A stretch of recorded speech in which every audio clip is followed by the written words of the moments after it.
তহবিলের অভাবে হুমকির মুখে পড়েছে গাজায় শিশুদের টিকাদান কর্মসূচি। ইউনিসেফের অভিযোগ, শিশুদের টিকা দেওয়ার সিরিঞ্জ এবং ফর্মুলা দুধের বোতল সহ প্রয়োজনীয় সামগ্রী গাজায় পৌঁছাতে দিচ্ছে না ইসরায়েল।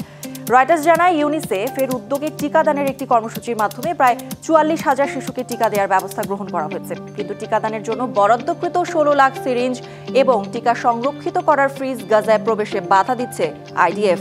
ইউনিসেফ বলছে, 3 দফায় চলবে এই টিকাদান কর্মসূচি। প্রথম দিনেই 2400 শিশুকে টিকা দিতে সক্ষম হয়েছে ইউনিসেফ। এদিকে অঞ্চলটিতে বাস্তুচ্যুত লাখো মানুষের দুর্ভোগ আরও মারাত্মক রূপ নিতে শুরু করেছে ঠান্ডা বাতাস, বৃষ্টি ও আকস্মিক বন্যার আশঙ্কায়। শুক্রবার আবহাওয়ার ব্যাপক নিম্নচাপ আর ঠান্ডা বায়ুর প্রবাহ গাজায় পৌঁছানোর পর পরিস্থিতি দ্রুত নাজুক হয়ে ওঠে। ফলে ভারী বৃষ্টির কারণে বোমা বর্ষণে ক্ষতিগ্রস্ত ও দুর্বল ভবনগুলো ধসে পড়ার সতর্ক বার্তা দিয়েছেন ফিলিস্তিনি কর্তৃপক্ষ।